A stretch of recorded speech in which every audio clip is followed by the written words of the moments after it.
Ladies and gentlemen, good day and welcome to the Q1 FY22 earnings conference call of TTK Prestige hosted by Ambit Capital. As a reminder, all participant lines will be in the listen-only mode and there will be an opportunity for you to ask questions after the presentation concludes. Should you need assistance during the conference call, please signal an operator by pressing star then 0 on your touchtone phone. Please note that this conference is being recorded. I now hand the conference over to Mr. Dhruv Jain from Ambit Capital. Thank you and over to you, sir. Thank you. Hello everyone. Welcome to TTK Prestige's 1Q FY22 earnings call. We have with us the management of TTK Prestige. They are represented by Mr. T.T. Jagannathan, Chairman, Mr. Chandu Kalro, Managing Director, Mr. Shankaran, the Whole-Time Director, and Mr. Saranyan, the CFO of the company. Thank you and over to you, sir, for your opening remarks. Good afternoon, ladies and gentlemen, and thank you for coming. We've had a reasonably good quarter considering all the major challenges that this quarter had faced. A lot of them actually right almost for the better part of the quarter, unfortunately. We've had lockdowns for practically the same amount of time as last time, though in a very different way, and yet we managed to clock a 71% growth in top line, and there's a very substantial growth in the bottom line, and this is in spite of the fact that we've also had the challenge of the raw material price increases. And the good thing is that June ended on a very positive note, so we've got a good outlook for the coming quarter as well. I now look forward to your questions as they come up. Thank you.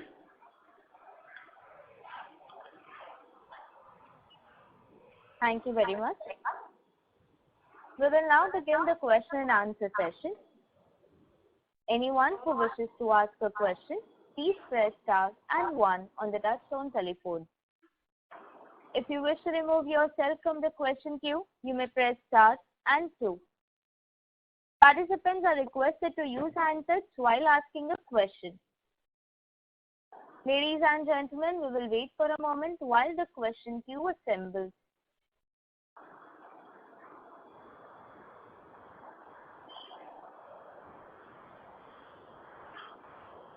The first question is from the line of Ravi Swaminathan from Spark Capital. Please go ahead. Hi sir, good afternoon. My first question is with respect to the raw material inflation. So basically, have we taken all the price increases that is required to offset the raw material price inflation across all the product categories? Yes, we have. Okay, so there would be no further price increases needed assuming the current raw material prices? Yes, we have taken a compensatory cost price increase based on the raw material prices currently. Got it, sir. And if you can give the share of e-commerce sales, what percentage is it at the overall percentage of your sales this time vis-a-vis last time? I mean, if you can give a sense on how it is growing, it will be great.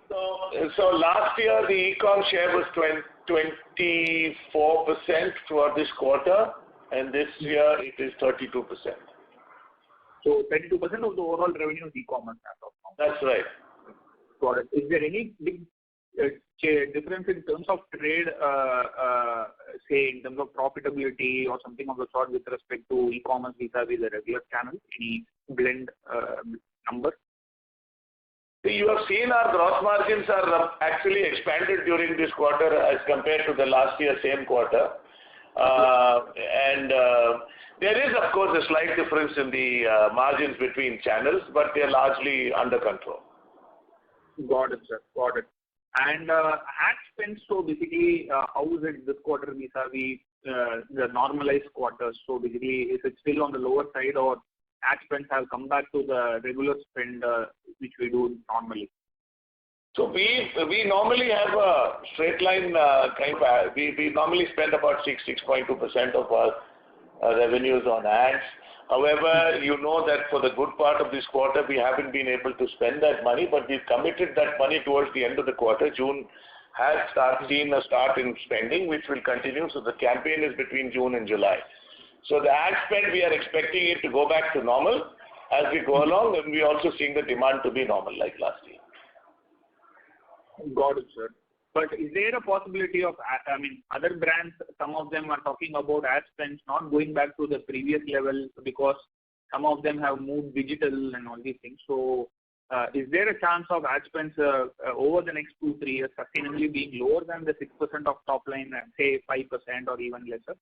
Or I cannot answer for other brands, but I can tell you that the digital has become an add-on to conventional media because we cannot actually substitute one for the other yet. Of course, our digital spends are expanding, while the other conventional media spends are not. But we believe that we will consistently try and build the brand as we have always done so far, because that is what has kept us growing sustainably.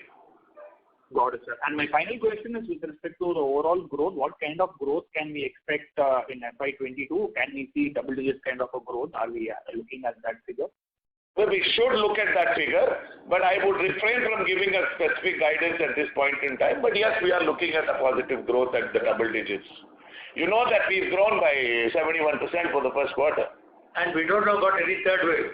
And who knows about the third wave? So it's difficult to give a guidance, but things are looking all right. If there is no third wave, we will grow at double digit. Got it, sir. Thanks. Thank you. The next question is from the line of Samir Gupta from IIFL. Please go ahead. Good evening, sirs, and thank you for taking my question. Sir, my question is specifically on gross margin. So if I look at a 2-year period, 1Q FY20 versus 1Q FY22, there is a 200 bips expansion in gross margin that we are seeing. And during this period, it has actually been only cookware segment which has seen positive growth, and cookers, which is our biggest margin, gross margin product, has actually suffered the highest decline. And both aluminum and steel prices during this time are up by more than 50%. So what exactly is, am I missing? What exactly is the source of this gross margin expansion? And does e-commerce channel have materially different gross margin?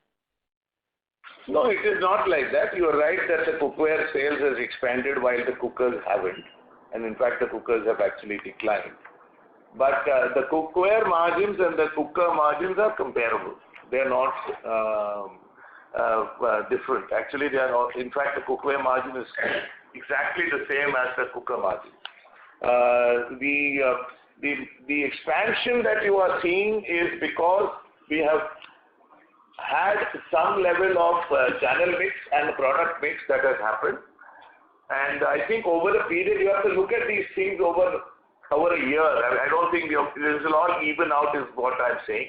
I've already told you that we have taken the price increases to offset the cost increases. Yes, sir, and I understand that. Just to dwell a little more on the channel mix and product mix aspect, so margins across channels, are they very different? They are different, but normally what happens is there are a couple of channels which are at one end and the other end with another couple of channels. So normally when one goes down, the other goes up, so it kind of balances out. So we've always managed to achieve that balance, and that is what you're seeing. Got it, sir. And when we say product mix, it is probably the higher or the premium kind of products that are doing well within, let's say, a cookware or a cooker. Is that understanding? Absolutely right. Absolutely right. And we have also launched several new products during the last 7-8 months, which are also healthily contributing to the cookware business. Okay, sir. So to that extent, the channel mix probably stabilizes at a more normal level. There might be some, risk to margins. Is that would be the ending, right? There's no risk to margins. All I'm saying is that it will balance out. Got it, sir. Thank you. Thank you so much. They are marginally different. Yeah. Okay, got it, sir. Then that's only premiumization then. Okay, sir. So thanks. what you need, there is the premiumization, and what you need to know is that the company and the brand are strong enough to pass on the cost increase. Yeah. That is, but still there is a expansion, right? That is the thing. Yes. Okay, sir. That's all from me, sir. I'll come back in the queue if I have more questions. Thank you. Thank you. The next question is from the line of Aditya Bagul from Axis Capital. Please go ahead. Hi, sir. Thank you for taking the question and congratulations on a very good set of numbers. Sir, my questions are on essentially trying to understand the channel mix. You said 32% of our overall sales comes from the e-commerce segment. I just want to understand how has been the growth rate in the other two channels or three channels, if we can. Our traditional channel, the brick and mortar channel versus the modern trade that we have. You can help us understand these two. That's my question. Yeah, the way to look at it is, you must remember in this quarter that a large part of the offline channels were not able to open because of the lockdowns in various states. Now, in spite of it, I'm happy to tell you that all the offline channels have shown robust growth, high double-digit growth across the board. And the e-com obviously has grown faster because e-com was on right through the quarter. So that is why you are seeing a higher proportion of e-commerce during the quarter. But as I think everything opens up, we will kind of normalize back at that 25% is what my estimate is. Sure, sir. Sir, and my second question is actually with regards to a comment you've made in your presentation. You've mentioned that this time around the impact of COVID second wave has been quite ubiquitous, hitting the rural regions as well. Hence, the growth rate might suffer during the next part of the calendar year. Can you help us understand that a little more as to what are the trends you're seeing? Also, if you can help us understand if there is a temporary disruption due to monsoon in the western part of the region. We are looking at all of these as very temporary and transient disruptions, nothing serious over here. In fact, while the COVID was rampant across the rural areas also, you have also seen that the recovery rates are in excess of 98% as we speak. So we believe that everything is going to bounce back as it has already indicated to us in June and even July so far. Understood. So sir, is it fair to say that July run rate is tracking last year July or July 2020? 2019, I'm sorry. It's fair to say that we are better than that. Okay, fair enough. Understood, sir. That's it. Thank you so much and best of luck for the quarter. Thank you. Thank you. The next question is from the line of Shanti Patel from Shanti Patel Investment Advisors. Please go ahead. Good afternoon, sir. Are you getting my voice? Yes. Yeah. My simple question is, what will be the return on capital employed as on 31st March 2022, and what will be the return on equity as on that date? If you can give some guidelines. You want a guidance for 31st March FY22? That is correct. See, we get a clear more than 35% ROCE after removing the treasury out of it. It will be better than that this year. I cannot give any exact number because I don't. Equity approximately. Looking to the present situation, what your judgment is? Our judgment of first quarter ROCE is better than what was last year. What is your judgment, sir, of the COVID situation? Will there be a third wave? No, let us say that there is no third wave. Then what will happen? Well, let us say the ROCE, we had a healthy ROCE last year in spite of a bad first quarter. It will be small this year. It will be better than last year in terms of the ratio of EBITDA on the capital employed. Okay. I cannot give a number. Okay. I'm not giving a full guidance. See, I'll tell you one thing. You can see that there's been over the last 3-4 quarters a steady improvement in the balance sheet numbers. I think that you will accept. And as we are going along, that trend is continuing. Okay. And what is our market share in respect of various verticals, if you have to state? So we have multiple categories that we operate in. We have pressure cookers, cookware, we have mixer grinders, gas stoves. We have so many categories. So the point is that we are presently leaders in all the 5 out of the 6 major categories that we operate in. We are not leaders only in mixer grinders. We are working towards leadership there. Good. Okay. Thank you. Thank you. Thank you. A request to the participants, please limit your questions to 2 per participant. If you have a follow-up question, you may rejoin the queue. The next question is from the line of Konandan Ningamadda from JM Financial. Please go ahead. Yeah, hi sir. Thanks for the opportunity. Just a couple of questions. So, sir, firstly, can you comment a little bit about the working capital and cash flows in the quarter and also the current channel inventory levels? Sure. The working capital has gone up this quarter because we've had production and we didn't have sales for some part of the quarter. And we have taken a very prudent decision to continue with the production because we didn't want supply chain disruptions like last year. So therefore, we have seen a working capital increase, which we believe is good for us. Secondly, we've also kind of hedged ourselves by adding to our raw material inventory, and therefore we are hedged for the second quarter also, which is also good news. In terms of channel inventory, the channel inventory is normal like it was in Q4. And overall, last year we have seen a reduction in channel inventory over the previous year, and we want to keep it that way because we want our collection going well, which is what is happening. Understood, sir. Sir, secondly, can you comment on the sales mix from different regions like East, South, North, and West, given the impact of COVID wave in the eastern and southern markets, and how have we fared in each of these markets? The good news is that all zones have grown very substantially. Of course, the South has grown lesser than the other zones, relatively speaking, because the South was more impacted by lockdowns for a long period of time. Even as we speak, Kerala is in lockdown. So, but all zones have grown very substantially during this quarter as compared to Q1 of last year. Understood, sir. If I may squeeze in one last question, what is the quantum of price hikes that we took, sir? The last price hike that we took on select products was between 5 and 6%. And when was this, sir? We have just announced it in July, actually. Understood, sir. Thank you very much. All the best. Yeah. Thank you. The next question is from the line of Vipin Goyal from Mirabilis Investment Trust. Please go ahead. Yeah, hello. Good afternoon, sir. Sir, I have two questions.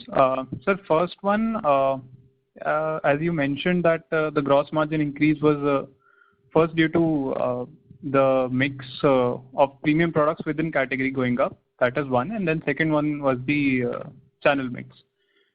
So my question to you is that this change in behavior of premium products coming in higher in the mix. So, like, is it a structural change or is it in some way relation to the COVID disruption, like the way we are seeing this in channel? See, we believe very strongly that, as I said, even in the answer to the previous question, that this will kind of balance out during the year. Obviously, when we are launching new products, there is a launch volume that will go in, etc., etc. Structural or not, I think we need 2-3 quarters to see. But there are certain trends that are clear, and those trends are that people are moving towards better products because they are using their kitchens more than ever before. There are trends that there is an overall movement towards brands, and that is on, and we have seen that on for the last 12 months. Okay, sir. And then second one, I think you mentioned in the inventory remark, but then just to like re-clarify that, we didn't have any production-related issues in the quarter, and we did. Our Tamil Nadu factories were closed for almost a month because of the lockdowns.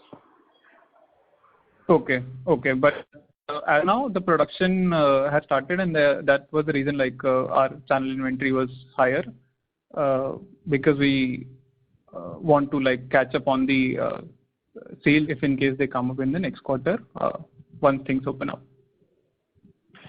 Yes and no. If we could have helped it, if the production was allowed to happen, we would have produced in Tamil Nadu also. And that is something that we have actually supported idle costs, as I think we've written in the summary of the performance. That is the way. But I think, as I said, it's good that we have the stock right now. Okay. All right, sir. Thank you. Thank you. Thank you. The next question is from the line of Bhavin Mithani from SBI Mutual Fund. Please go ahead.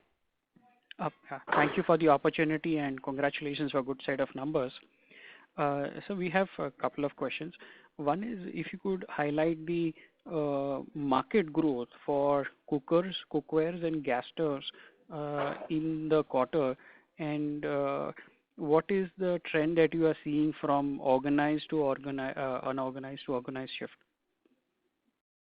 I will not be able to give you numbers for Q1 because those numbers are not yet out from the research agencies. That is the first point.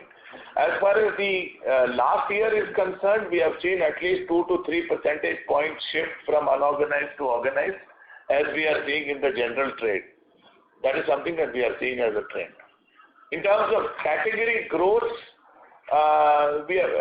you are looking at a very, very disturbed set of 5 quarters, so I don't think we can take a position right now, but I think we are still looking at a positive and robust growth situation for brands as we speak.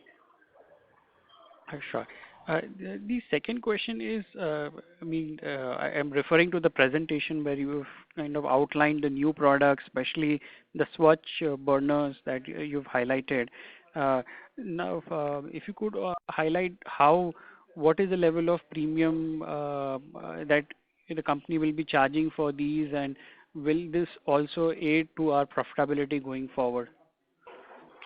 So the Svachh range of gas stoves which we have launched, in our opinion, are an absolute positive disruption in the category. It will give enough reason for people to upgrade to this gas stove because it's a great new level of convenience that the customer can get. Regarding the premium on this, obviously the product is at a premium over the lower level of products that we sell, but it's not an unjustifiable premium. So we have 8 gas stoves. This is around at the same price. Our pricing strategy on our innovations has still been cost plus because we have tried to target a market share gain through our innovations rather than just milking up innovation in terms of price. Great. Just last question from my side. The observation has been that the Maharashtra factory still remains shut after 8 to 9 months of lockdown. If you could give us some outlook and guidance on that, that will be very helpful. So we are in constant discussions. The matter has gone for mediation at the level, assistant labor commissioner level, and there are meetings that are happening regularly. Obviously, there is nothing has been fruitful yet, but I can tell you that we are making some headway, but it's very difficult to predict when we will come out of this. But we have enough spare capacity at other plants, so we will not suffer for any supply chain issues.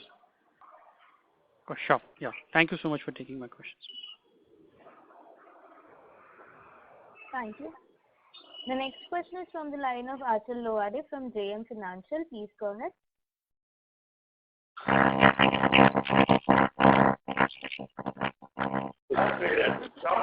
We cannot hear you. Achal, mic. That's right. There is a disturbance from your line. We cannot hear you. Is it better now, ma'am? Now it's better, yes. Now. Yeah, sorry for that, sir. So my first question is, in terms of the exports, we have seen a very strong growth in this quarter. So how are you looking at the export? Is there any new customer addition here or just an increase in terms of the exports value from the same set of customers? And, with respect to our vision statement about 5,000 crore revenue, in the last call you had indicated that we are about 12 to 18 months behind the schedule.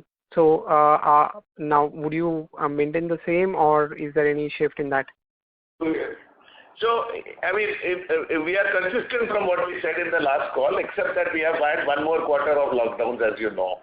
As regards the export, I think it's a bit of both. We've had new customer additions as well as increased offtakes from the existing customers. In fact, our exports would have been even better had we got all the containers that we require. There is a huge container shortage as we speak. The export pipeline is looking quite robust. Would you be able to give any indication what kind of export mix we could have, let's say, for FY22 or FY23, sir, basis the pipeline or indications we have? Basis the pipeline, we can tell you the growth rates that we had specified last time in the call, those we are on line to achieving. Right. And this is largely for cookware, or is it for cookers as well, sir? Both. In fact, now we have also started exporting a bit of electric appliances also. Great. And just one more question, if I may, sir. With respect to the contribution from the Judge brand, would you be able to give some sense as to what was the contribution, and how are you looking at this from, let's say, 2 to 3 year perspective, as we see that we're going to step up on the branding for Judge as well? So the Judge brand currently is very small compared to the overall business, and that is by design. However, there are a lot of things that we are doing for the Judge brand itself in terms of product strategy. We have a new website that has just come up. We have a new marketing strategy for it. The idea is to play in segments where we don't want Prestige to play, and that is the strategy. And that is well on course. We expect the Judge brand to be a tactical brand for us and not trying to allowing it to cannibalize into the Prestige business. No comment on what kind of mix would we look at, let's say 3 year perspective, 3 or 5 year perspective. Could that be 15-20% of revenues, or not really? No. I don't think we are looking at more than 10% at this stage, but it's premature to talk about. As of now, it's 2%. As of now, it's very small. Got it. I'll come back in the queue, sir. Thank you so much for answering my questions. Thank you. Thank you. The next question is from the line of Himanshu Nair from Yes Securities. Please go ahead. Yeah, good afternoon, sir, and thanks for taking my question. Firstly, sir, in terms of understanding the success of our product innovation, could you share some numbers as to how much would our contribution be from new launches, if the way you track it, maybe say in the last products launched in the last 1 or 3 years? So let me give you a flavor for this. It's very difficult to put a percentage because we launched so many new products across categories. Our entire cooker range now has gone into Swatch. The last 20% also now we are replacing with the Swatch. So actually our pressure cooker range from next quarter onwards will be 100% in the new platform. I'm just giving you a flavor. The Prestige in the cookware business, our granite cookware, which is the only 5-layer coating, contributes to over 50% of the total cookware business in the non-stick side. The other cookware, in fact, we have now stainless steel cookware, we have cast iron cookware, hard anodized cookware. Close to more than 50-60% of that segment is coming from the new products. Gas stoves, we have just launched the Swatch platform, and we expect that things will move towards that very soon. Mixer grinders, almost 70% of our sales is coming from models we've launched in the last 2 years. So on and so forth. I can go on and on and on. Understood. Thanks. And so second question would be on our distribution expansion. So do we have a specific plan in place? I mean, do we feel that we are weaker in, say, certain geographies where we want to increase our dealer network, or even in terms of our exclusive stores? I mean, could you highlight give some more color on our distribution expansion, both on the dealers front and our own EBO network? The last 4 quarters, as we have been telling you consistently, we have been adding to our distribution. In fact, last year was one of our best years in terms of new outlet additions. We've added more than 7,000 outlets. That exercise is going on.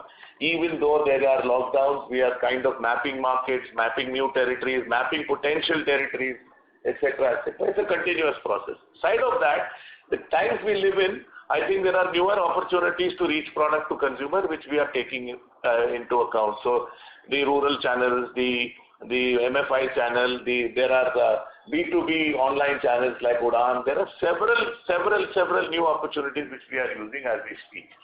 There is a heightened focus on ensuring that our own exclusive branded outlets are also grown aggressively. So in spite of the lockdown, we have added to the network in the first quarter, as you are seeing. We will continue that effort as well. We have also started our own company-owned store strategy where the costs do not justify franchising. We have over 6 outlets now, and that is another process that is going on. So a distribution expansion is a continuous process. Wonderful. Awesome. Great, sir. That's it from me. Thanks and all the best. Thank you. Thank you. Participants who wishes to ask a question may press star and 1 now. The next question is from the line of Namit Mehta from KC Capital. Please go ahead. Hi, sir. Just a couple of questions from my side. One, I just wanted to get your perspective on how e-commerce will, change the business dynamics and competitive position to an extent. Are you concerned that the horizontal platforms on which these products are put up allow for easier market entry and, greater competition in the long run? Well, that is true if we don't change anything else. And as a brand, as you know, we are highly innovation focused. We come out with new products all the time. We have our own fulfillment centers. We are developing our own website to make sure that we participate in the e-commerce channels. So it is a balancing act, and I believe there is more of an opportunity rather than a problem, and that's what we are taking it as.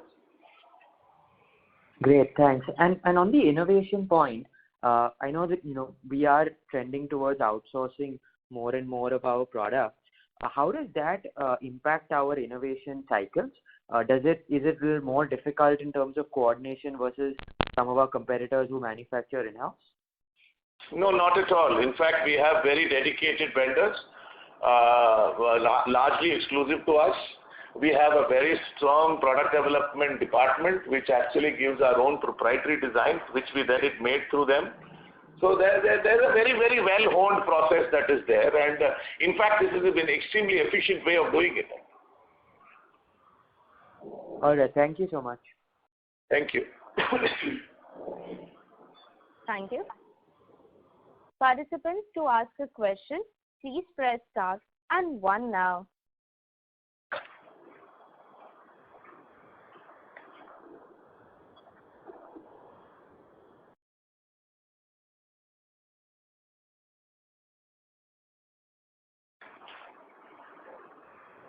The next question is from the line of Varshit Shah from Havelock Capital. Please go ahead. Yes, sir. Could you speak about our premium product range? Like how are the prestige exclusive stores doing? What's the long-term plan there? I just said that we were trying to add to our range very aggressively, add to the number of outlets that we have very, very aggressively. I also said just now that we are moving into a company-owned store strategy where in larger cities where it's difficult to franchise. So there's a very aggressive strategy on the exclusive business outlets. Okay. And these stores will have a completely different range of inventory as compared to our other. So you are speaking about the Prestige Lifestyle store, the new format store. Yeah. That is still too early to say because again the lockdowns have hit us. So we will come back to you with a strategy on the lifestyle stores maybe quarter later. At this time, the experimental stage. Yeah. Okay. All right. Thank you. Thank you. Thank you. The next question is from the line of Achal Lohade from JM Financial. Please go ahead. Yeah, thank you for the opportunity. Can you hear me, sir? Yes. Yeah, sir, my question was, with respect to the South, given what you said, better part of the quarter was kind of locked down. So, how is it evolving now? And do you see the kind of pent-up demand we've had last year? Would we see similar thing kind of getting repeated, or this time around it's somewhat different according to you? Well, the initial indications are that it will get repeated because what we are seeing, for example, in Kerala is that they were, for last 2 weeks back, they were open 3 days a week in some markets. And what we were hearing was that they had exactly double the crowd on the days they were open. So it is, the initial indications are that the demand is very good. Understood. And, in terms of the margins, I know there is an element of seasonality as well. So how do we look at the margins? Because if we see last third and fourth quarter, we have had 17-19% kind of a margin. So from an annual number perspective, earlier we were kind of hitting 15 odd %. So what kind of operating margin can we look at, assuming no third wave? No, there are two assumptions you have to make, or three assumptions you have to make to say anything in that direction. You have to then assume what the raw material prices are. We have to do the balancing act on how much we can pass on. So far, we have been able to pass on. There are a lot of assumptions, but it's safe to say that we can maintain the same similar kind of margins or in a band of plus minus 0.5 or 1% even this year. Understood. And with respect to the price increase, for the first quarter, on an average, what would be the price increase, we would have had from September 20? From September 20?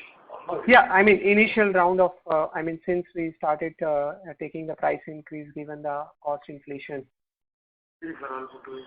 So it be between 8 and 11% depending on what category you're talking about.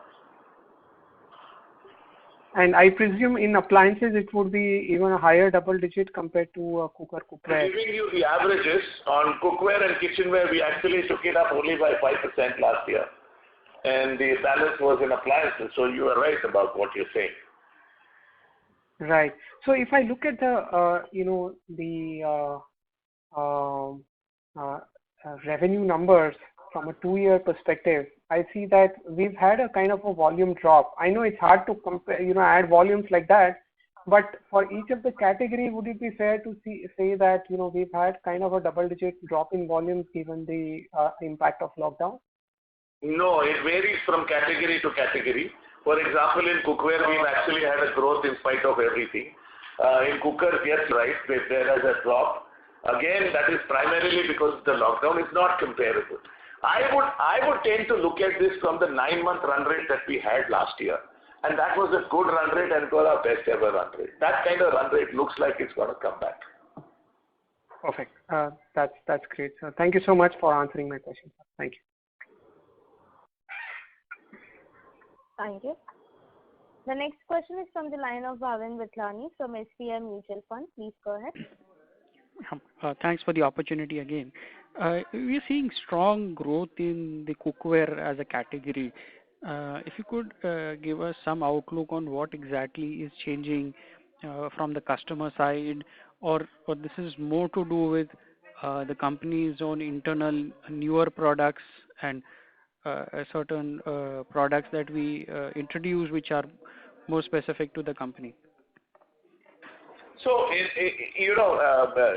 cookware, non-stick has come back into fashion because people have understood the need for non-stick cookware, so that's growing. We ourselves have launched several new subcategories, which is also adding to the growth. For example, our focus on stainless steel cookware, our focus on cast iron cookware. We have launched newer products in hard anodized cookware. We've launched tri-ply cookware. So there are a lot of new segments which we have got into, which is also causing the increase in the cookware business. Understand. The second question is if you could give us the mix on the channel, the conventional channel. What was it? Also, what are you seeing as a percentage of sales from our prestige exclusive outlets? I wouldn't want to give you the percentages of all the channels given the competitive sensitivity of the matter. But I can tell you one thing, that once all channels start operating, we are looking at the e-com stabilizing at about 25%. We are looking at our own retail stabilizing between 15 and 17%. That's why we are looking at. Sure, fair enough. And what could be the mix of South, non-South? As you mentioned that South, we did see disruption and that is continuing further also. It's 45-55, I think. But nowadays it's very difficult to put a finger on this because, there's a lot of e-com sales that happens and that kind of crosses borders sometimes, depending if there's an FC which is not available in the South, it will go somewhere else and then it comes back. So there are lots of new dynamics that have come in. But safe to say it's about 45-55. Sure. Just last question from my side. In your presentation, you have outlined the newer category of hoods and the number of new products that you have launched, these would be through the conventional channel, or these will be more through the prestige exclusive outlets? Depending on the category, if there is a mass product, we will distribute it mass. If it is a niche product, then obviously we will distribute it either through our own exclusive branded outlets or some high-end retailers or some large format stores, or maybe just e-commerce. It's all category specific. Sure. Yeah. Okay. Thank you so much for taking my question. Thank you. Participants, to ask a question, please press star and 1.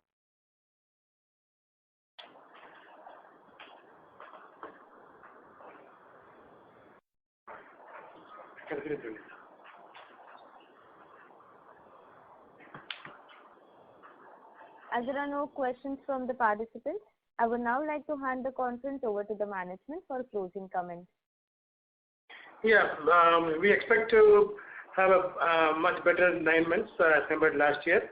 In any case, this presentation and whatever I told now has got some sort of futuristic statements, which are the intentions of the management.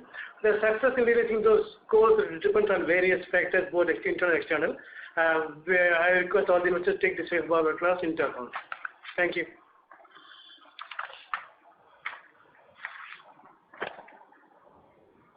Thank you. On behalf of Ambit Capital, that concludes this conference. Thank you for joining us, and you may now disconnect your lines.